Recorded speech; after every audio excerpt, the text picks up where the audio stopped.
What's up, guys? It's Tim with the Gutter Growth Podcast. I got Jeremy Mitchell here. He's a second-time guest. Everyone really loved his content, so I figured we'd bring him back. Jeremy, you want to go ahead and people that didn't hear the first podcast, you want to just kind of recap them on a little bit about your background? Yeah, sure. I appreciate you having me back on. Name's Jeremy Mitchell from Oklahoma City. I have a company called Sales Pride. It's a sales coaching company, and I've been in sales since 2008. Military veteran, and I was most recently at Leaf Filter. I was the number seventh ranked income earner year to date at one point before I left. I think when I officially left, I was at number 11 officially. Left in September and had earned $252,000 in 9 months, and was, like I said, number seven income earner at the company, even though my stats weren't the seventh ranked. And that's because I was able to sell jobs more for more profit than other reps, and that was on less leads than other reps. There was only two other reps above me that had run less leads than me. So you were able to get top dollar on your closings. Yes, sir. Yeah, that's kind of the claim to fame is everybody got a little extra Jeremy juice on top of the cake. Good deal, man. So let's jump into a little bit of those secrets. I know last time we talked, not on the podcast, but just me and you talking, we talked a little bit about posturing, Mm, and kind of like tonality and, yeah, kind of how you're approaching the customer and how the confidence is, showing up. yeah. What are your thoughts on that? The posture is really kind of a subtle thing. So, contrary to maybe some popular opinion, I can come off as being a little cocky and arrogant. By the way, when I stated my accomplishment or achievement at Leaf Filter, that's not me bragging. That's just stating facts. But so in terms of being cocky or confident or arrogant, I was a fat guy for a while. I was 365 pounds before I had the gastric sleeve operation, and I suffered from crushing lack of confidence. But it's kind of funny how you can build confidence. There's a book I read called Relentless by Tim Grover, and one of the key concepts I took from that when I first read it was the quickest way to sabotage your confidence is to not follow through on what you said you were going to do. And that was Remind my, yourself. well, yeah, yeah. And he called it self-reputation. And for Uh, decades, I sabotaged my own confidence. Being a fat guy, I said I was going to lose weight on, January 1st, or I was going to go to the gym every day, or all these things. And then it wasn't until I started following through on what I said I was going to do I started seeing little wins, that I mhm. started building confidence. And when I started developing that confidence like sells. And when Right. you are confident in your company, you're confident in your product, and you're confident in yourself, then when a customer tries to, it's like, being firmly rooted in the ground, an oak tree rooted in the ground. When a customer and the winds are blowing, you're not getting flustered or flabbergasted or whatever, And so, like, if they ask you a question like, "Is that the best you can do?" A lot of weak salespeople will get flimsy. And they'll be like, yeah, I could give you a discount here, and then that's really just a test and a very weak a form of negotiation tactics. But when you are confident and you're like, yeah, that's everything I got for you folks. How would you like to proceed? They're like, oh, okay, let's do it. Right. Yep. So that confidence just is a little bit, I mean, that's a huge factor. So I call it frame, like your mental and emotional frame, and how sturdy you are in yourself. Yeah, no, I read that book. It's been years, so I can't say I remember that much about it. Maybe I need to revisit it, but I'll I tell think you it's what, the on there. second time I read it, it was Yeah. even more impactful than the first. It's usually that way. But Yeah. now my grandfather was really good in sales. He used to teach one of the Carnegie courses. Oh, Um, okay. he would use with his salesmen, but he had a saying. He would say, "Timothy, it's not brag, it's just fact." Mm, You thank you. know, and when you have that confidence and it's a fact, you're not really bragging, but you are coming across confident, and that does help in closing. Yeah, Um, I mean, if a guy can make 200,000 by the end of July, he must be doing something right. You know, right. if he can average over $1,000 commission per sale. Now, your guys aren't even working for a company. You're probably making more profit, hopefully. If you're Mhm. not, then you definitely need to be listening to this podcast. Than 24%, which was the maximum I could get. I talked to a lot of gutter guys that are making more than 50% profit. And if you're selling for $7 or $8 a foot and you're struggling, I mean, Leaf Filter was charging $18, $19 a foot plus, admin fees on stuff like that on top of it. You're doing something Gutters. wrong if you're struggling at $7 a foot. Right. That's where I hope to offer some help to you guys. This podcast is sponsored by One Gutter Guard, the premium gutter guard that delivers the highest performance, quality, and value to your customers. From its different mesh filters to its unibody construction, One Gutter Guard can be the difference maker in your business. Are you interested in becoming part of the exclusive dealer network? Contact them today at onegutterguard.com or just give them a call. Now back to our show. You said something, I want to just kind of dive a little bit deeper into it, but you said Please that, do. the self-reputation. Yeah. Um, so that's pretty interesting because that could go into your personal life, but it kind of spills over into your professional life. Yes. You want to dig a little bit deeper into that? Yeah. So, first of all, the reason I like the term self-reputation because I use the analogy of like if you and I were going to go out and we're going to go have drinks together and then I didn't show up and then you're like, "Hey dude, where you at?" I was like, "Oh man, I forgot about this or whatever. Sorry, let's have a rain check. Let's do it next week or whatever." You're like, "All Right. right, cool." And then same time, same place. Yeah, yeah, no problem. And then next week comes out, "Hey man, I'm real sick. I'm not feeling well. I'm not going to be able to make it today." Right? How many times am I going to do that to you before you are going to be like, "Man, I'm not even going to try anymore." Right. You lost reputation with them.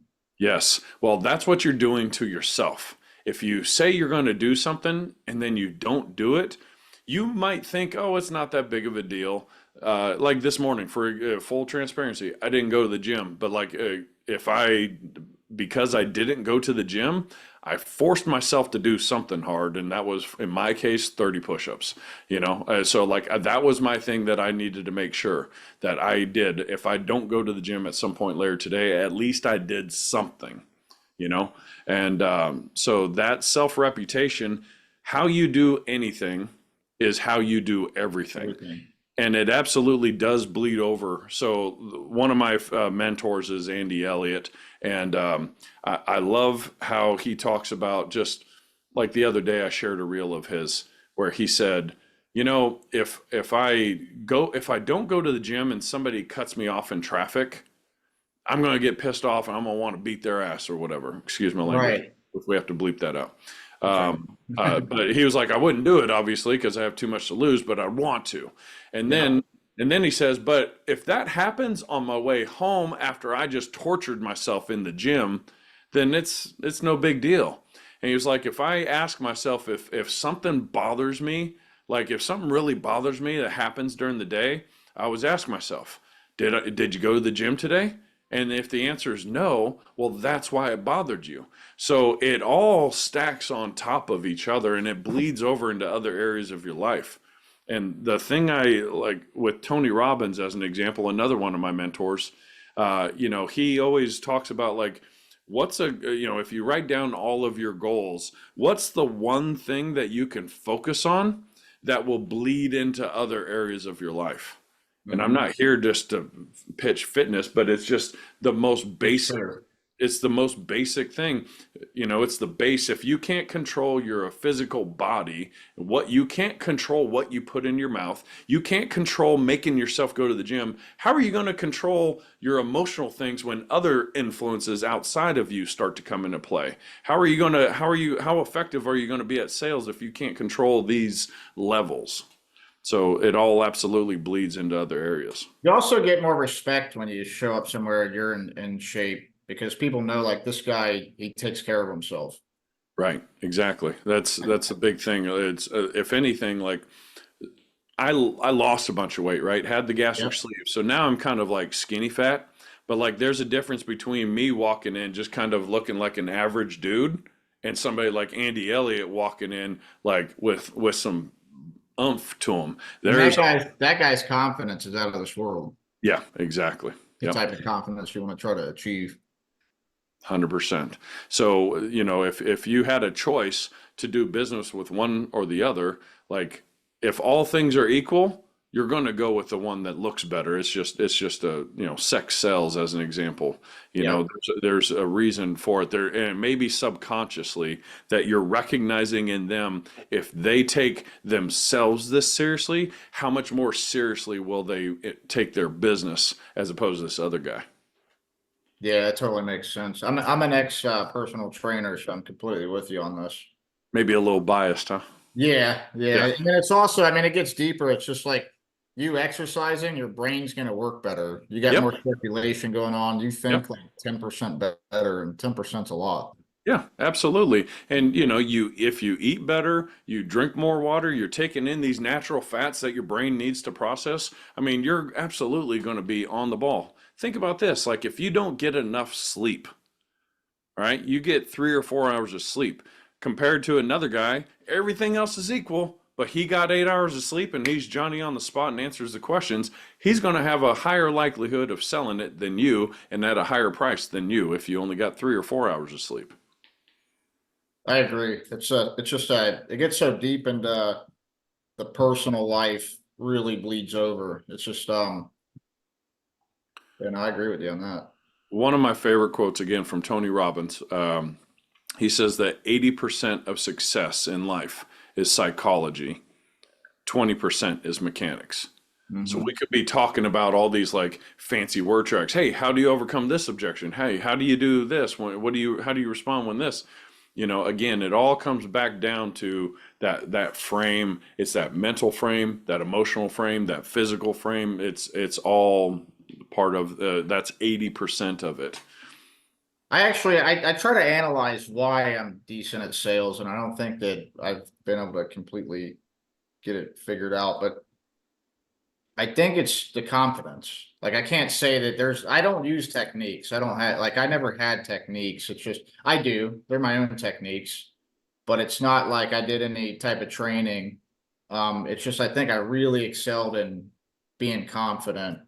And I think it stemmed from just being competent in what I do. So, I mean, I was confident because I was competent. Right. And also, but you've mentioned him twice now, not just on this podcast, but on the previous one, your grandfather. Yes. Your He was grandfather big was into a that. salesperson. He was a big influence on you, right? Yeah. He was a model for you, an example for you. A lot of guys didn't have that type of model.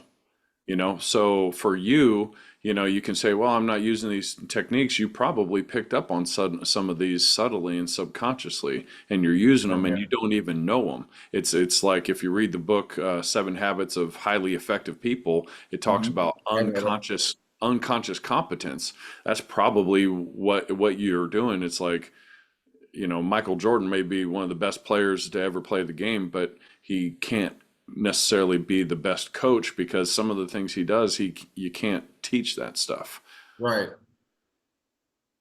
Yeah, You no, were that's just true. raised up with in that environment. I was able to start. I got lucky because he had a restaurant, seafood restaurant, and as soon as I was 13, I'm like, Grandpa, I want to work. Work ethic. He put me in there, and I was working 36 hours a week back then. I would Yeah, do Friday night, Saturday double, yeah, Sunday double. yeah. But no, I was around the right characters, and I think that's That's why we have coaching programs, right? You want to Yeah. get around people with that type of mindset so that that rubs off on your subconscious. Absolutely, because like here's the thing, like I'm a socially awkward kind of guy. Like, because like when I grew up with my stepfather, he was very physically and emotionally abusive to me. So I was stunted emotionally in my development as a child. Mhm. So as I grew up in these, environments, and then moved to California to live with my dad, and then he had his own, issues. Um, I didn't learn these things that some people are fortunate enough to just kind of naturally pick up on. So I had to hire coaches to learn how to do some basic communication type stuff. So yeah, absolutely. But eventually that sticks in your consciousness, and that's why you're reading books. Like you were real big on that, weren't you? Like Yeah. trying to Yeah. figure out how to start selling good, didn't you? Yeah, for me, the secret to me is I had to invest money into coaches to learn the things that maybe I should have learned naturally as a kid growing up. So, I mean, I've invested literally tens of thousands. Last year, I probably invested over $150,000 in total combined in coaches. I was a Tony Robbins Platinum Partner. That costs $85,000 just to join that, plus another 50 or 60K for the To year of participate.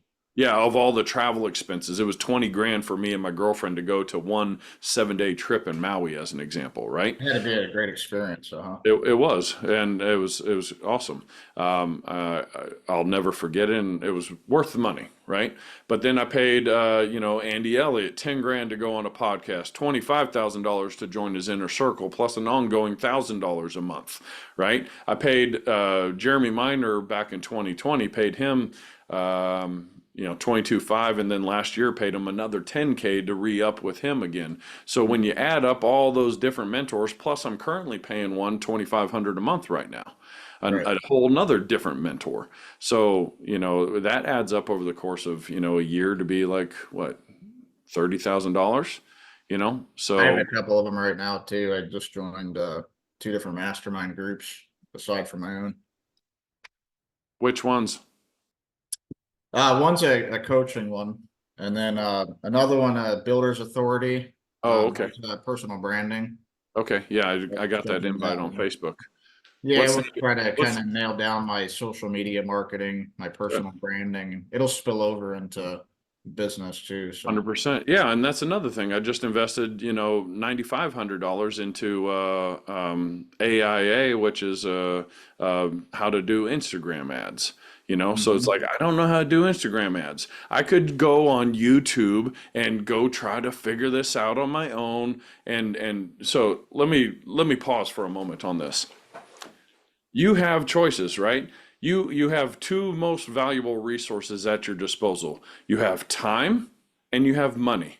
And let's say when you're young, you're typically broke, so you don't have a lot of money, but you have a lot of time. So it's Correct. easy to go to YouTube, watch the videos for free, conserve the little bit of money you have, and go figure it out. And it might take you 5, 10, 15 years to really master something. Or when you're older, like me, I'm turning 45 in a week, I don't have a lot of time, but I have some disposable money. I would much rather throw money at a problem, and instead of it taking 5, 10, 15 years, I can Feature. figure it out in 5 weeks, 5 months, or whatever, and get massive results. It ends up being cheaper in the long run. If you're It in really that does. position to where you could pay for it, it's way cheaper. It speeds things up. Yeah, I mean, I've got a guy that I'm coaching at Leaf Filter right now. He's number two in his office, and he's been watching me for about a year now. And at first, he thought, this guy can't help me. He was doing pretty well. His net volume per issue is at about $2,800, 27.98 to be exact, for the year. Okay, and then since he's been working with me for the last 2 or 3 weeks. So far, for the beginning of April was the biggest like time period we could factor. It wasn't the whole thing, but he's at $3,800 net volume per issue now. He's almost at 3,900. That's $1,000 plus percent increase. That's like a 37% increase over where he was. So all that, and he's been making like this week. he's made like over 10 grand or something like that, almost 10 grand for the week. Now think about this. I increased or helped showed him a couple of things like how to overcome the three bids objections or whatever that took him from not being able to close those deals to being able to close them, but in his words, not just like settle for a cost job, but actually sell it and make money on it. So think Right. about all the year that he's been following me, that he's been resistant to reach out to me, how much money he's left off the table if he's already made his investment back in the first 2 or 3 weeks. What could he have done for the last 6 to 12 months had he been working with me? I tell you what, a lot can be done in a year. Right. And that's the thing. I've only worked with him for like 2 or 3 weeks. So even if I only coached him for 2 or 3 weeks and he learned enough to jack up his production and his profit by, let's say, 33%, That's huge. if he never worked with me again, he would make like an extra 5 grand, 6 grand a month for the rest of the year. That's like an extra 60 or 70 grand a year he's going to earn, even if he never worked with me anymore. But And if once he keeps working with me, he's going to keep getting better and better and better. once you get to a level, it's easy for you to stay there because your brain's like rewired now. So it's like now he probably will always be able to do that now. Yeah, 100. And that's the thing. That's another thing I tell people about. Like, I need to raise my prices because you're not just comparing the investment that you put into coaching right now. This is a skill. It's like a tool on your tool belt. You guys sell gutters. You got a gutter machine, right? What happens if you add a aluminum brake? And then you have, a tool to do this and a tool to do siding and this and this and this. And before you know it, now you're not just a gutter guy, but you can do all of these home renovation projects. When you have this tool locked into your tool belt, this is an investment that nobody can ever take away from you for the rest of your life. And that's the one thing that my dad ingrained in me is if you invest in your self-education, you can invest in the stock market and it can all go to zero. You can invest in real estate and not pay your taxes and have your home repossessed or whatever. But if you invest in yourself, nobody can ever take that away from you. Right. You could lose everything and start it over again. I seen an Mhm. interview one time where they were interviewing two millionaires. They both owned like pizzerias or something. And that was the question they asked him. If I take everything away from you, what would you do? Well, Yep. the same thing I did last time. Mm. You already know it. Yep. Yep. I just Yeah. started- Once you have that skill locked in, so like if he made an extra 60 grand just this year alone, if he stays in sales and never improves anymore over the next decade, he's going to make over $500,000 more because he worked with me, because he learned a couple of things in 2 or 3 weeks that catapulted his sales and profits. Yeah. Yeah, that's another thing is always staying a student. I like to tell people that. I've been told that I'm a good student, but it's just like, you got to be a good student, period. Just in life, period. So I Yeah, like that's that right. point. I want to hear your point because this guy has been a phenomenal student. I want to hear from your perspective. What makes you say that you're a good student? What do you do? And then I'll talk about his as well. So I guess to me, being a good student is, following through. And I think that most people just, they take in information, but the real wisdom comes when you apply that information. Absolutely. Yep. People love information, but they hate implementation, is something I heard Ryan Stewman say one time. I love that quote. But the thing is, like, in order to master something, you have to consume the information. And this is where coaching comes in, because you could just buy a sales course or read a book, but then you can't ask the author of the book questions. Because if you could ask that coach or that person questions, then you'll be more confident to implement it. And then when you implement it, it might not work the first time. And that's feedback. That's not failure, that's feedback. And then you take that feedback back to the coach, consume more information on it, ask more questions, implement it again, and now next time it works. And ask good questions. Yeah, absolutely. The one thing I'll say as far as him being a student, this is how good of a student he has been. So I have a group coaching call where we get together every day, weekday, Monday through Friday from 9 a.m. Eastern to 10 a.m. just for an hour. And I call it my sales boot camp, where it's like the guys in California are having to get up at 5 in the morning to be ready for 6 a.m. So it's like Yeah. boot camp, right? And then, so we're all there. We're hitting it every day. It's not just a once a week coaching session or once a couple times a month. It's like every single day we're boom, boom, boom. It's like going to the gym for your sales skills. And so we're doing this. And then when at the end of the night, when he's driving home from his sales appointments or whatever, he's re-listening to the content earlier because maybe he could be a part of it, maybe he couldn't. But then he's not just re-listening to it again. He's like writing out the words. He's like typing up the words. He's like studying the game film like a football or basketball player would study game film after they just played a game. That's how much of a student this guy is. And then while he's driving, just like I used to do when I would drive to appointments, I'd be listening to content, I'd be role playing with myself, I'd be practicing and rehearsing while I'm in the vehicle. Like that's the type of work ethic and intensity and intentionality it takes to be a student to really master this and play at a top 1% level. So this, you said something about building your frame. So they're kind of like every morning you're kind of building up their frame before they go out about their day. And so they're like motivated, ready. Yeah. Yeah, I mean, what we're doing is when we're getting together, we're just like first things what we do, how we structure these calls is like first things we do is everybody kind of shares their wins, so we get to hear his wins. So like yesterday, he made over $3,100 commission on one sale. I got two guys that I got from another gutter training program. They both came from the same program. One guy's doing okay. Another guy's a new guy, young guy. He's backs up against the wall. He went out and put out 175 yard signs on a Saturday in his town of 25,000 people, and he's just been getting flooded with calls. Success leaves clues, everybody, right? 175 signs in one day. The other guy has put out 250 signs over 2 months. He thought he was putting out massive amounts of activity. So he hears this guy, he sees the results that this guy's getting, and he's like, oh, God dang, I got to get my act together and start like taking this more seriously.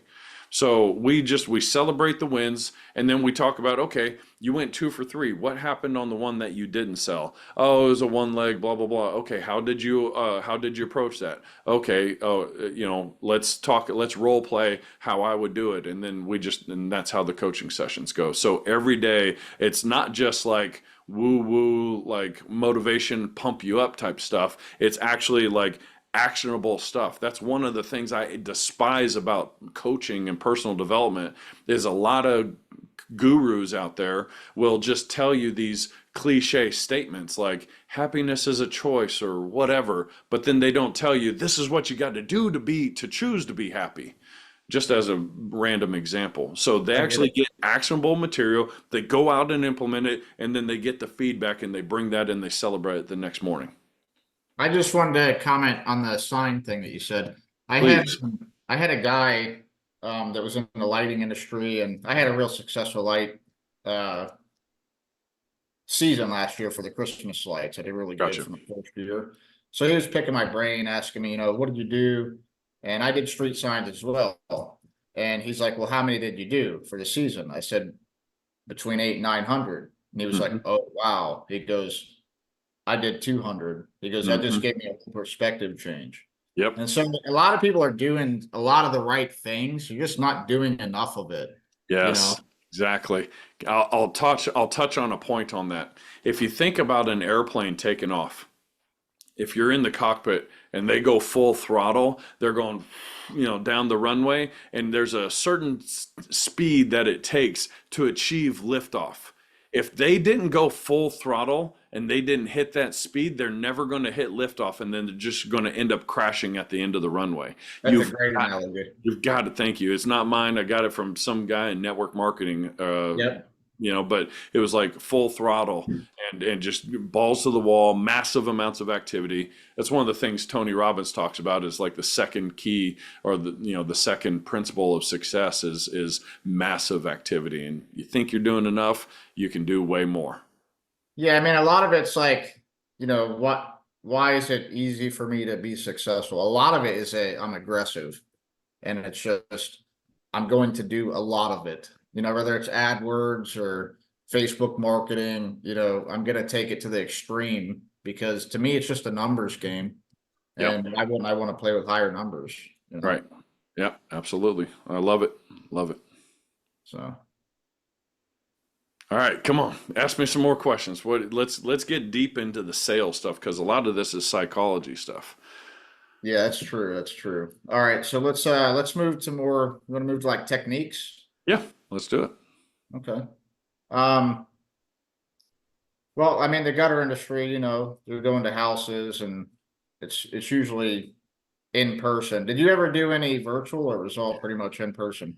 Yeah, it was all in person. There was a time I quit leaf filter one time, like the second time around, right before COVID happened. Got into it with my manager, and but that was some of the guys during COVID were doing virtual calls. I don't know how they did that. That would be really difficult. I had a hard time pitching through a glass door, let alone through a glass screen like this. So no, everything was in person. Okay. So, I mean, I think a lot of things need to be like systematized. So Yep. what was the system that you had when you got to a customer's house? Perfect. Like an intro, right? That's Yeah. the first step. Perfect. Yeah. I love it. So one of my favorite videos is a video. If you haven't heard of Dave Yoho, Dave Yoho is like the OG of in-home sales, and I think he's like 95 years old if he's still around. My goal is to be like the new and improved Dave Yoho. And so one of his videos, you can go watch this on YouTube. It's called Going from Good to Great, Part 1. All right. And in this video, he basically talked about Nick Saban said to his players every year at training camp, he says, guys, if we can just do one thing, we will be competing for national titles and you will all be probably drafted by the NFL. And all you need to do is execute every play perfectly for just 5 seconds at a time. So if you think about the intro, the intro doesn't take very long, but you just kind of execute each portion one step at a time. There's a little bit about the video that I don't like. Full transparency, I think it comes off as salesy and sounds like a used car salesman.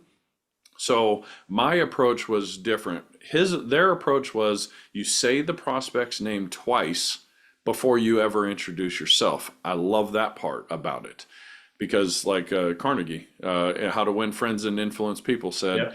Everybody loves the sound of, there's no sweeter sound than the sound of one's own name, I think is the quote from the book. Sure. So you say their name twice before you ever say yours. I also like what Jeremy Miner teaches when he says to say, I'm just Jeremy with leaf filter or whatever, because that insinuates two things. Number one, that there's familiarity. Hey, it's just Jeremy. Hey, it's just your neighbor, right? That Like that. infers familiarity. Also, a lot of salespeople, when they go into the appointment, are trying to make it about themselves, and they try to make themselves like, "Oh, we're the best. Do business with us." And when you downplay yourself by saying, "Oh, I'm just Jeremy with leaf filter," psychologically something happens in the prospect's brain. If I say I'm the best, they're going to be looking for reasons to correct me on why I'm not the best. But if I say, "Oh, I'm not perfect," they're going to do. If I downplay myself, they're going to look for reasons to upplay me. Oh, well, I mean, you're a nice guy. Reverse psychology. Exactly. Or in the words of Michael Scott from The Office, reverse psychiatry. I like that. So anyway, I implement that into my intro. And then the one thing I don't like about their intro as well is they say the next part after you say their name twice before you introduce yourself is they say to thank the prospect for the time to allow you to come out to the home. I don't like that because in their video, they talked about how you want to be that trusted advisor. Well, a trusted and rapport is when you're looking up to someone. Well, if your status is up here and then you thank them for their Put time, yourself down. it brings yourself down. Yeah, you never go to a doctor's office Should be and the thanking doctor, me I'm here. huh? They should be thanking me that I'm here. Right, right, and Yeah. but not in a cocky, arrogant I way. get But it. you Yeah. know, and so like you never go into a doctor's office and the doctor says, "Hey, thanks for coming in to see me today." No, like so you It throws instead, them off. huh?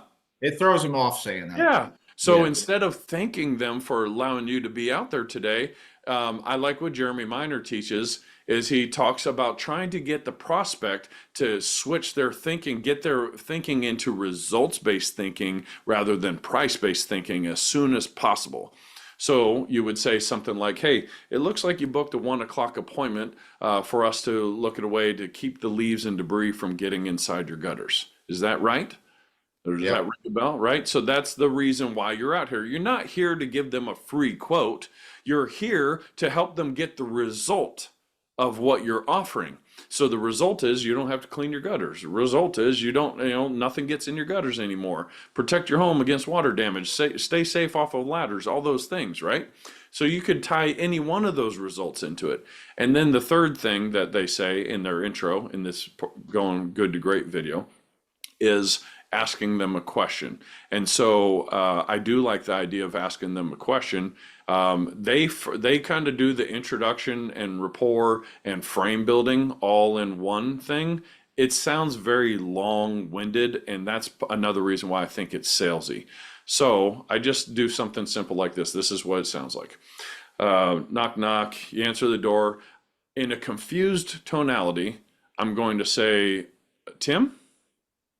And then, you say, "Yeah," and say, "Oh, hey, Tim, I'm just Jeremy with Leaf Filter. It looks like," and I might say, "How's it going?" Jeremy Miner would say, "Don't ask that, but I'm building a little bit of rapport." And if you come with a good, confident frame, asking how's it going isn't a bad thing. Like if Donald Trump came up to your door and he was like, "Hey, Jeremy, how's it going? Hey, Tim, how's it going?" You're not going to be like, "What a weak frame Donald Trump brought."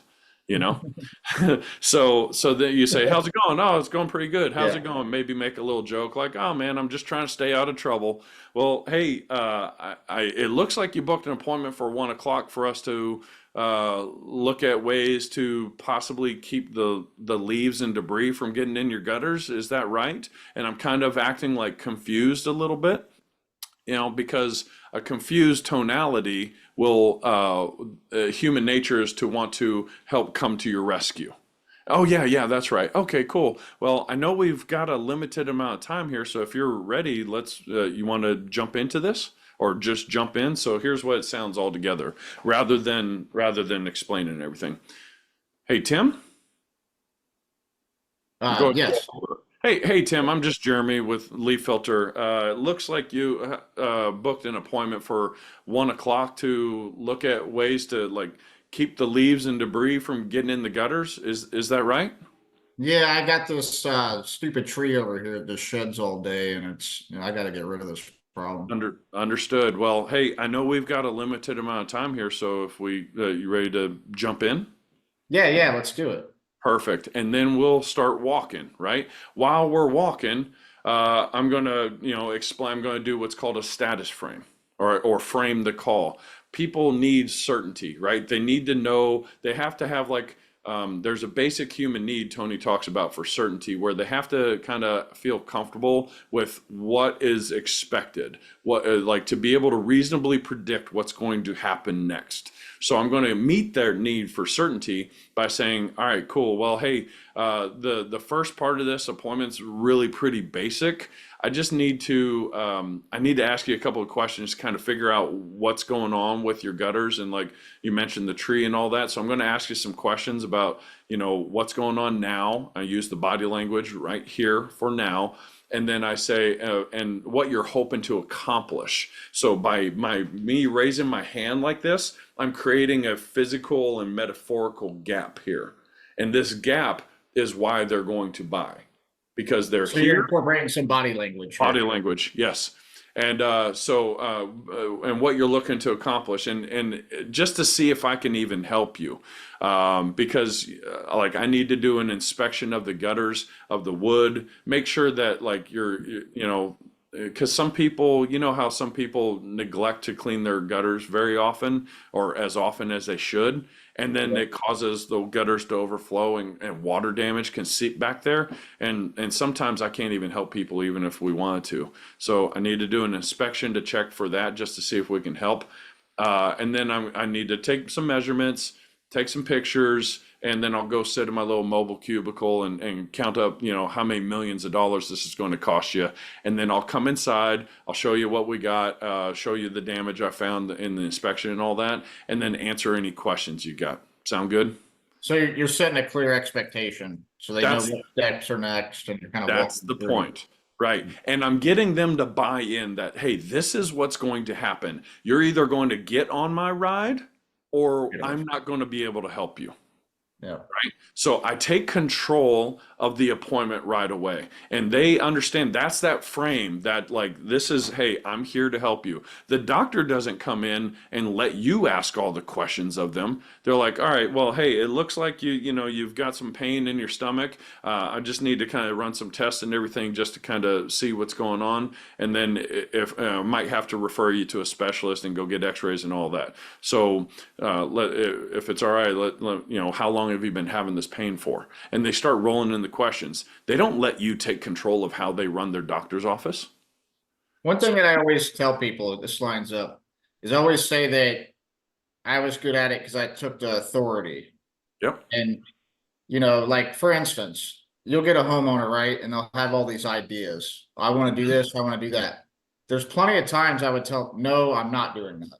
And this is why I'm not doing that. And then you explain it to them, but now like I'm the authority. And never they were like, yeah, no, I have to have it my way. No, I just explained to you why you don't want it your way. Well, and so the one thing I would say is there's, you can have a diamond, like in Arkansas, you can go digging for diamonds. And they're really rough around the edges. And that's what I would equate, like your style there is a little, little rough around the edges. Might be a little abrasive if you rubbed it up against your skin, right? Too much, right? And I can be a great abrasive as well with my tonality and stuff like that sometimes. But ultimately what we want to do as business owners, as people, as professionals, is to constantly get a little bit better every day. Refine, polish up those edges, those rough edges, and get a little bit better. So there's ways to communicate that, hey, like I mentioned to you earlier, I'm just here to see like what you're looking to accomplish, to see if that's in alignment with what we do here. And if it's not, that's no problem. I'm going to remain emotionally detached, and I'll refer them to maybe somebody else. If I don't do copper gutters, hey, and you're looking to accomplish copper gutters, no problem. I'm going to refer you to a guy that does copper gutters because I don't. Did you guys do copper? I'm just curious. For a little bit, and then we kind of had a hard time getting a hold of the coil, I think. And so we really didn't focus on it a whole lot. I know that you did, so that's why I used that as an analogy. Yeah. Yep. So the intro, right? Just to recap for everybody. Confused tonality. Tim? Yes. Hey, Tim, I'm just Jeremy with Leaf Filter. How's it going? Good, man. How you doing today? Staying out of trouble. I appreciate you asking. It looks like you booked an appointment for 1 o'clock to look at ways to, keep the leaves and debris from clogging your gutters. Is that right? Yeah, I got these couple oak trees surrounding the house, and they're just a nightmare, and I got to do something about it. Perfect. Well, I know we're on a limited time frame, so if you're ready, let's jump right in. All right, let's do it. All right, perfect. And then we go on to the frame. All right, so walk me back to the tree where you're having some issues here. All right. So it's over here on the right side of the house mainly, but sometimes it kind of blows over and ends up on the other side. Okay. All right. So I need to kind of ask you some questions just to kind of see like what's going on, like you just mentioned, and also kind of get an idea of what you're looking to accomplish, just to see if I can even help you. If it's in alignment with what we have to offer, I'll be more than happy to go into that with you. Sound good? Yeah, Right. absolutely. I'm just That may have been a little awkward. I'm not in yeah. person, but ideally you want to frame the call so that they kind of understand what's going to happen. Okay, so how long have you guys? Well, I guess I would say, like in your opinion, one of my best questions that I want to hit from right from the get-go, rather than saying like how long have you been here and ask all these little surface level questions. I want to ask them, in your opinion, what's the biggest challenge that you're having with your gutters getting clogged right now? And then you're going to tell me all the things about the trees and stuff like that. You kind of started alluding to it already, so I probably would have just gone with the flow a little bit and then Right. regained control later on. Right. Yep. Do you walk them around the house with you? Yeah, and that's Yeah. part of my frame as well. Hey, what I need to do is, we're going to walk around the house here together, and just have you kind of point out your areas that you're having troubles with, and kind of figure out, what you got going on versus what you want to accomplish. And so I kind of put that all together there. So I'm kind of fumbling a little bit. I'm a little rusty, but that's basically the idea is setting the frame and expectations for the call, get the gap to build, get them into results-based thinking and build that gap. Because when you build that gap big enough, the price doesn't matter, and you don't want to wait and think about it. If you get those objections like, oh, well, this isn't a real priority for me right now, or, oh, okay, I'm gonna have to wait till I have the money, or I gotta, whatever, that's because you didn't build the urgency. The bigger the gap, the bigger the urgency, and the bigger the need, the bigger the urgency. Because if they don't do something about this, it's going to ultimately end up costing them more money the longer they keep kicking the can down the road. Yeah, it's better to get ahead of it. Yeah, I mean, it's like, for example, your brakes.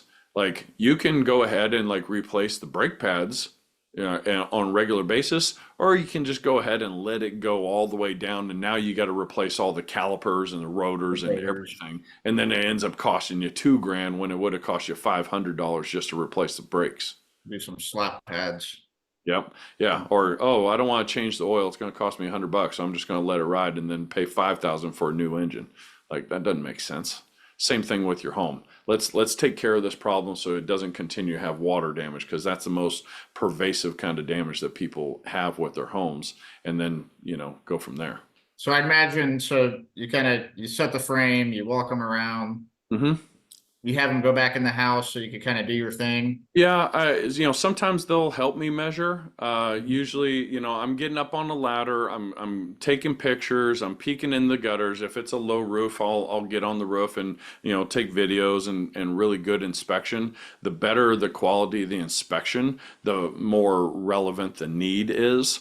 If you got a one leg there, meaning the spouse, one of the There. partners is missing, right? Yeah. You want to have good pictures so that you can send it to them, and they'll have arsenal to go ahead and show their spouse why they need to get it now as well. So you do the discovery, ask a couple of questions, say, okay, well, I need to take some pictures, I need to do some measurements, I need to do some inspections. I'll sit in my little mobile cubicle, make a joke about how many millions of dollars this is going to cost, and then I also set the expectation in their head that I am coming inside. We are not doing this 2 minutes out on your truck porch or front porch or truck bed or garbage can or in your garage. Right? We're going to go inside. I'm going to show you, pictures from the inspection. I'm going to show you what we have to offer, and answer any questions that you've got, and, make sure that you check in for agreement there. So how did you set that up? Because I gotta admit, I didn't go inside all the time. Not that I Okay. never did. I usually did on invite. But how do you get it to where you're kind of inviting yourself and they follow through with it? Yeah, no, it's just like what I said is like, hey, once I get done, I'll come inside, I'll show you I'll show you what we've got going on and answer any questions you've got. I just basically plant the seed, I'm coming inside. Have you ever had any kickback on that? Oh yeah, yeah, occasionally, sometimes they'll say, hey, well, let's just sit out on the porch or whatever. Okay, all right, that's their Yeah. defense mechanism for whatever reason. Maybe it's Right. because their house is messy, maybe they got an aggressive dog, maybe the wife doesn't want to be a part of it, whatever. Right. Maybe it's because they know I'm coming in to sell them. So I try to just say, hey, I'm just going to come inside and answer any questions you've got. I will show them what I've got, but I try not to make it too salesy. Then when I come inside, then I'm asking them more questions to set up my presentation. When I was with, I don't know where it's at, but it's over here.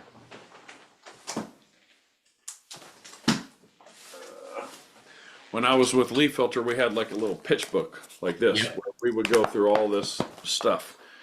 And I would try to disarm them and let them know, hey, don't worry about this. I'm not going through all this. I just need to ask you some questions so that I can focus on what's most important in here. So that way I can just, give you a brief overview rather than the full boring presentation. Sound good? Right? And then one of my first intro questions going into the pitch is I'll say something like this. I'll say, it looks like you guys have, you guys got a nice place here, and it looks like you've had some work done to the place. Was this already like turnkey like this when you first moved in, or have you like done some work on this and hired contractors before? Oh yeah, we get them talking about the contractors, and then this is the key question.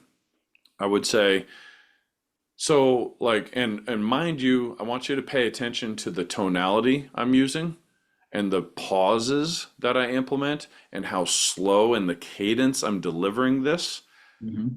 and not just the words that I'm saying, not just the what, but how I'm saying it, and the body language and the facial expressions and all that. So I'll have this out and I'll say, okay, so before I go through this, like when you guys are shopping around for contractors, what are the like qualities and traits that you guys look for that's important to you when hiring a contractor? It's important to me that they have workers' comp and insurance, and I'm going to be covered. I won't have any liability by having you guys on my property. Yeah, and that's obviously very important to have. Most established companies have that, unless you're just some chuck in a truck or something like that. Just Yeah. stand in a van. I think you said Larry with a ladder last time. I like that. Yeah. And so that's a pretty low threshold for entry. But I'm just curious, like, why is that so important to you? Have you had like a bad Well, experience? yeah, I had a guy well, actually my neighbor, he had a guy working on his property, and the guy he fell and he got hurt, and then he just, ended up suing the homeowner's insurance. Mm, So I want to make yeah. sure that doesn't happen to me. Yeah, for sure. And the other thing is like I had a guy that rear-ended me once. He showed the cop that he had insurance, and then when we filed the claim, the insurance company called me back and said, "Yeah, that guy just bought the car 2 months ago. He had insurance for a month, and then he let it lapse, so he wasn't covered. He was uninsured." I So like that one. just because a guy, it was a true story. Happened Yeah. in Colorado Springs when I was stationed out there. And so it's like, well, you did everything right. You checked, he had insurance paperwork. So I guess like, how are you like just because somebody shows you their license, bonded, and insured, how are you going to know if they are actually still actually covered? And again, my tonality goes a little softer because I'm walking on eggshells a little bit here. But Yeah. what I'm also doing is I'm planting a seed of doubt in their mind. Right. Because if you are able to ask certain questions that they haven't thought about, then you're going to elevate your status even higher in their mind as the expert. You're taking that authority again. Yeah, It's in the but training. but I'm not puffing my chest and acting like I'm the authority. Correct. I'm just doing it through well thought out questions and tonality. Yep. All right. So, okay. So besides, being licensed, bonded, insured, what else do you look for in a company just to see if we'd even be a good fit for you? Quality work's important to me. Okay. All right. So not doing a shitty job. Okay. Again, pretty low barrier of entry, you know. All right. What else are we looking for? Like what's really important to you besides quality and the being licensed, bonded, insured? Just professionalism that I know that, when I get this job done, if I ever have a problem, you guys will be back. I'm just looking for a good company that I don't really have too much worries with. Yeah, dependability Yeah. is okay, cool. All right. That all makes sense. All right. I appreciate you sharing that with me. One thing I didn't hear you say, like, is it important that they're like made in America? Is that something that's important to you? Not as much. Okay, well, our stuff was made in America, so that was Even why. better. Right? So, but then I would Right. roll through and I'd be like, okay, what about warranties? A lot of people say warranties are important. Is that important to you? Yeah. Because I'm asking them these questions as I'm going through my pitch book if it's not important, I'm just going to skip it. But if So it's maybe you're bringing up things that they probably didn't think about. exactly, Yeah, exactly. I get And it. it's also like, oh yeah, it'd be nice if it was made in America. Well, you can blah blah blah. Another like everything that's a selling point. What about like, do you guys read reviews or anything like that? Are reviews important to you? And boom, you post your reviews. You talk about your reviews. You talk about all the things that could sell you, but you're asking questions to kind of get them to talk about things. They probably will mention reviews. They probably will mention those things. So, or instead of saying you said reviews were important to you, you change the word from you said to earlier you mentioned. Okay. Now, earlier you mentioned that reviews were important to you. Walk me through that a little bit. What is it about reviews? Instead of saying why, try not to say why because that's like a trigger word. What is it about the reviews that you're like, what are you looking for in the reviews specifically? And then you can break down your reviews. Well, so here, we're a 4.5 star rated, blah, blah, blah. If you see a company that has 5 stars, what's your first thought? I mean, That if it's only 2 reviews and they have 5 stars, I don't think too much. But I mean, law of, yeah, if they law of have large numbers. 150 and they Yeah. got 4.5, I might think more of that than a five star with 2 reviews. Yeah. What happens if they had 150 reviews and they were all 5 stars? Then what I would would be you like, man, this company is amazing. Okay. Or they're paying people to put good reviews in, or they're paying That's somebody to true. remove the bad reviews. That could be very true. They got these Yeah. services nowadays that will do that. Yeah, exactly. So like if you so one of the things I would do if reviews were really important to someone, I wouldn't do this for everyone, but if they said, "Yeah, reading reviews are really important to me." Okay, what is it that you look for in a review? We'll have a conversation about these things because the discovery portion of the presentation is to discover what could be potential objections so you can discuss them now while they're like, I use the analogy of Godzilla. It's easier to kill Godzilla when it's a little baby rather than letting it be a full-grown monster when it's tearing apart and eating the city after you gave the price, right? Now it's So out of control. yeah, so if we're going to talk about objections, let's talk about it now before there's a bunch of pressure with the price. So, okay, what is it about the reviews that is important to you? Well, I want to look for this or this and this. Okay, let's break this down. So I'd pull up Trustpilot as an example. And I'd pull up all our reviews and I'll say, look, here's a 1 star review. Let's look at that. Oh, this was one of those things, like, oh, but it was resolved. Like if there's 1 star reviews, but they actually like, if you said earlier, you mentioned that you wanted somebody that was dependable. We're all humans. We all make mistakes. Are you looking for a company that is perfect, or are you looking for a company that, like, even if they do make a mistake and it's a little bit of a pain in the butt, that they actually come back and follow through and do a better job the second time around, or Yeah, you something want like someone that? to depend on. Yeah, I'd rather have Right. someone that could depend on. Yeah. Right. Yeah. Because here's the thing, you can go shop around and you're never going to know what you're going to get until you got it. But then that's not the true measure of a company. And so instead of me saying this, I'm going to ask them questions. What's the true measure of a company? That they do everything right perfectly the first time around? Or if they make mistakes, they don't just run and hide and ghost you. They actually come through and they follow through on what they said they were going to do, even if they did make a mistake. Right. So The only people I wouldn't want making a mistake is a surgeon. yeah. And even that, sometimes you can't help that, Yep. It's just Yep. risk we take. Yep. That's what malpractice is for. So when you go in for the close, how does Okay. that look? Yeah, I'm really glad you asked that question because I think that one of the reasons why Leaf Filter was a $2 billion a year organization is because they had systems in place. And one of the most impactful portions of their system was the pre-close, because you get them on this emotional high of this is the greatest thing since sliced bread, and then it's like you're throwing cold water in their face. Well, here's the price. You've got to have a way to let them ease into that transition from being on this emotional high to talking about the price, and that's called the pre-close. Okay. And so now how Leaf Filter trained to do the pre-close is not how I necessarily did it. I took the same bones, but I added some stuff to it. So here's how they would literally train you how to do it verbatim. And it was like, so this installation is something you're going to do eventually, if not now, then sometime in the future, right, John and Mary? Yeah. Since it's not a matter of if, but when, let me give you a price that's good for a year, and then I'm going to show you how you can save a lot of money by considering getting started on it now while I'm here today. Because whether it's the total price or a low monthly payment that fits in the budget, if it's affordable, is there any reason why you wouldn't want to get started on this while I'm here today? Yeah. That's how they would say it. And almost that kind of tonality and pacing and You're everything. kind of getting them to commit that they would do it if the price is right, and Yes. Now, so it's like a pre-commitment. yeah, it's a pre-close. That's why they call it a pre-close, right? So then my question to you is this.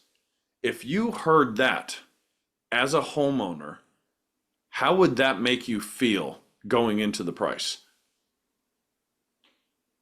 Well, I would know that there's a chance here that we can make this happen. Right. And so if you weren't quite comfortable with that, how would that make you feel? What do you mean? Let me ask you more plainly and lead you to it. Do you feel like that question, the way it was posed, could trigger alarm bells and sales resistance and get somebody to say something like, well, I'm not doing anything today? I mean, it could maybe, Okay. So, but I wouldn't think so. okay, you'd be surprised. It does, because there's a couple of trigger words in there, and you're basically saying today, today, today, and that's Okay. the big complaint that a lot of people say about homeowners say about Leaf Filter is they're like, man, this rep would not leave my house. He was Today, consistent. today. Exactly. So you kind of got rid of that part of it. A little bit. And then, but then a lot of companies, because they don't want to be that company and they're too, how do I say this nicely? They don't want to make the customer feel pressured, so they'll do it as a two-step appointment. All right, well, that's everything. I'll come back on Tuesday. In my opinion, it's a weakness. When at Leaf Filter, we were an average of 65% close ratio as a company. That was so crazy. Yeah, and so that means that there's some people that were way better than that, and some people were worse than that. So, so let's go how I would say it. And let me break it down for you. So, number one is I'm a big fan of. Sorry, I got to go in 10 minutes for a That's massage. okay. So, and I don't want my alarm going off while we're doing this. So I'm a big fan of Chris Voss. He wrote the book Never Split the Difference. Yep. He's a former FBI hostage negotiator. So you don't say, well, I'll meet you in the middle. You got 20 hostages. How about you give me 10 and you kill the other 10 and I'll let you go? Like that won't work. You can never split the difference when it comes to life and death, right? So one thing he talked about was using like no-based questions and accusation audits and some other stuff here. But so I would implement this into my pre-close. So I would ask a no-based question like, or I would ask the question like, okay, so everything I've laid out here, does it feel like this is the answer for you for keeping the leaves and debris from getting in the gutters? Tie it back to whatever they said they wanted. Okay, make it custom for what they said. They Right. say yes. You go, okay, well, why is that though? Help me understand that. Well, because the holes are small and blah, blah, blah, and you're a local company and I like that, blah, blah, blah, blah, blah. Okay, cool. So correct me if I'm wrong, because human nature likes to correct. Like I said, when you upplay yourself, they'll try to downplay you. If you downplay Mhm. yourself, they'll try to upplay you. So correct me if I'm wrong, but it sounds like this is something you want to do. If not now, then sometime in the future. Am I reading you wrong, or am I there? They'll answer, no, yeah, you're right. So they corrected me, right? I let Oh, them I correct see. me. I asked a no-based question. It sounds like you want to do this eventually. If not now, then maybe sometime in the future. Am I reading you wrong, or am I way in left field, or am I hearing you right? No, yeah, we want to do this. We're serious about this. Okay, cool. Well, since it's not a matter of if you want to do it, but like when, and what's the cost, what we do is we give you a price that's good for a year. And then I'm going to show you how you can save a little bit of money by considering getting started on it sooner rather than later. Because like whether it's the overall price, or maybe even like a low monthly payment that fits in the budget, if it's affordable, is there any reason why you wouldn't want to get started on this if it's affordable? So how did that feel compared to what I said before? Way better. Okay, what was way better about it? I mean, you're giving me time, so you're telling me that, I could have a year, so I got time, and it didn't feel like too much pressure. Right. So the first time felt more pressure, this time felt less pressure. Correct. Part of the reason why is A, the first time around, I said it really fast. And a lot of salespeople need to slow the F down.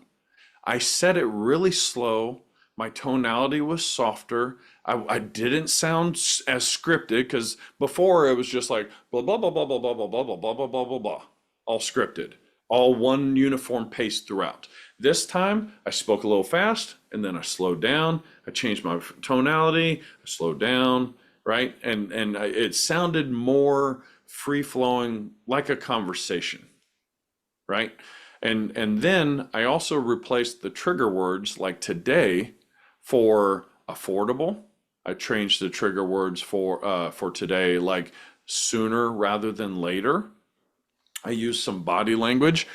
I said the same thing about the year. I also changed a trigger word like when I said I'm going to show you how you can save a lot of money. A little. I said a little. Again, we just talked about this. If I say it's a little bit of money, like at the close when I'm giving them a discount, and I say, all right, well, I gave you this 10% discount here, 10% discount here, and that's pretty much like everything you're qualified for. As long as you call me back in the next year, if we don't raise our prices, this is what the actual price would be. But if over time, let's say you kick this down the road a month or 6 months, or wait a whole year to call us back, that price might creep up a little bit, but that's why we have the 1 year price to where it won't get any higher than this. But for folks that are like really serious and they really truly want to get this done, it's not a matter of if they want to get it done, but No. really like when. What we do is we give a small discount. It's not a huge discount. It's only 15%. So on a $5,000 job, 15% off, it's not huge. It's only $750. It's not a lot of money, but that's I basically want to correct you. Hey, that's a lot of money. yeah, exactly, especially on a big job. So if I were to say, I'm gonna show you how you can save a lot of money, it's $750. They're gonna be like, "Pfft, get out of here. That's not a lot of money. That's not a lot of money. But if I say, it's not a lot of money, it's only $750. Well, I don't know about you, but $750 is a lot of money to me. Yeah. How many times people said that to me? So all those things, when you go back and listen to this over and over again, listen to the first time I did it, listen to the second time I did it, put yourself in the shoes of a homeowner and how it sounds salesy and scripted versus the second time sounded more like a natural conversation. Love it. Thank you. Yeah, I think you might want to play this podcast back twice, right? Oh, at least. Yeah. Yeah. I mean, on the first podcast, we talked about the 3 pillars of mastery, right? Yeah. Number 1 is hiring somebody who has had outstanding results, not just good results or pretty good results, but like outstanding results. You know, I mean, I haven't That's made why you hired, Tony Robbins. That's why you're in his group, exactly, and Andy Elliott, and exactly, Jeremy right? Miner. Yeah, those guys have made way more money than me. Like, I'm not those guys, but to be like at Leaf Filter, if I was ranked number 7 out of over 2,000 sales reps, I wasn't just in the top 1%. Like, do the math. Like, take 7 divided by 2,000. It's like Yeah, point it's more than zero. that. Yeah, it's like a third of 1%. Yeah. So I don't know how much like more outstanding you can get besides being like the number 1 guy. Again, there was only 2 other guys that ran less leads than me. Some of those guys ran 800 leads by the end of the year. I ran 433 leads. Yeah, that's huge. If you calculate my commissions If you compared, do the real KPIs, you might be the 5th guy. yeah, I was probably, yeah, 3rd, 4th, Yeah. something like that, you know. Yeah. And because there may have been guys below me that didn't run as many leads too, but yeah. So the point I'm trying to make here is pillar number 1, hire somebody that has outstanding results so you can collapse and condense time frames for mastery. You can figure it out on your own, but it might take you a lot longer and be a lot more expensive in the long run. Hire somebody, collapse those time frames. Number 2, total immersion. So like, that's why these guys are having such tremendous success in my boot camp, is because they're not just coming once a week. Like, that's like a Spanish class, going to a Spanish class once a week and think you're going to be fluent in Spanish. You go move to Spain or Mexico and you live in the culture, you're totally immersed in the culture, everybody around you speaking Spanish. Do you think you're going to learn Spanish just a little bit faster there versus going to your little Spanish 101 class in your local community college once a week? Yeah. Are you watching Right. Spanish TV? Is it Yeah, something you're doing exactly. all the time? Yep, yep. And then pillar number 3, to your point, is space repetition. The more you listen to this, and you don't just listen to it like 1 or 2 times now, like if you listen to this podcast once or twice a week at least, or multiple times a week, and you listen to this podcast alone, you practice that pre-close. I promise you, if you get that pre-close down pat, you will close far more sales. You'll get less resistance to people saying, well, I'm not making a decision today. You'll get a lot more buy-in and less objections at the end, and you'll sell for a higher profit. So Jeremy, speaking of that, if they want to get some extra sales training, how do they get about getting a hold of you? The best way to get a hold of me is just to text me on my personal cell phone. It's not I literally respond back on my text messages. So the best number is 405-274-2326. And if I don't respond, it's because I'm on a coaching call. I'll get back to you as soon as possible. And then what I'll do, if anybody reaches out to me, I've got a couple of podcasts that I've done with Andy Elliott, with Jeremy Miner, big national known sales trainers, people like you, and I'll give you some links. And then after you've consumed the content and you kind of got a feel for me, I'm not everybody's cup of tea, but if you feel like, hey, this guy might actually be able to help me kind of get the results I'm looking for, then let's hop on a call and I'll figure out sorry about that. Is that timer? Yeah, I'll figure out where your biggest challenge is in your sales process. And even if you don't want to work with me, I'll give you a free video on a YouTube or whatever that will help you with that process. So, if your big thing is having objections at the end, I'll say, okay, well, I'll send you to this free resource, or I'll send you this video, or I'll send you some resource that will help you, so that when you consume that content and you start to implement it and you start to see the results, then you'll think, holy cow, if he can help me off of just one little golden nugget, how much more could he help me if we were meeting every single day, 5 days a week for the next 3 months? Yeah, no, that's awesome. One quick question before we get off Sure. here. Good. Do you work with people's sales guys? Like if they have salesmen underneath them? Absolutely. And I include all of them for the same price if they're doing the group coaching. I just, I'm already doing a group anyways. So just, have your guys come on. But what I found is some people need that more like undivided attention rather than that group focus. And I do have one-on-one coaching available, and if they just want just their team trained, and we can do that as well. It's the same cost for the one-on-one for them. Good deal, man. Well, I think this was a great talk. I appreciate you coming on. Than't you. I think we can go even deeper if you want to have another one. I'm game. Yeah, we'll do them throughout the year. I think your podcast got a lot of views. I think you got the most views on my channel. Oh, really? Recently. So I mean. Wow. People love the content. Love talking to you. Thank you. I think it's great information. And I think, this is what they need to dial in. You want more sales? Dial in on learning sales. Yeah. Sales is the lifeblood of the business. I mean, you've got to be able to fulfill it, but if you don't have sales, it's a two-way street. It's a double-edged sword. And I will just tell you this, like I started my sales coaching company back officially in like September, October. Okay. If I didn't know how to sell, I would not still be in business today. Yep. In order for you to go to the next level, I mean, if you think about this, Matt Collig was just like you. He had a dream to start his own business. He started a business out of his garage, but he knew how to sell, and he had a system from Erie Construction that he worked for before, and he just implemented that into some crazy gutter screen that he happened to see sitting on shelf collecting dust that nobody could sell because it was so expensive. And he just applied the processes that he learned for selling roofs and windows and sidings and gutters and all that stuff, and applied it to this weird little metal cheap, gutter screen that goes on top of a gutter.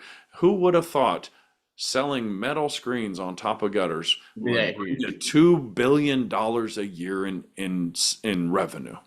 You could be that same company if you just had the skills and the systems in place. The number one stranglehold on a business is the psychology and the skill set of the business owner. So get out of your own way and help your guys take your business 10x to the next level. Couldn't have said it better myself. That's why I'm here. Just kidding.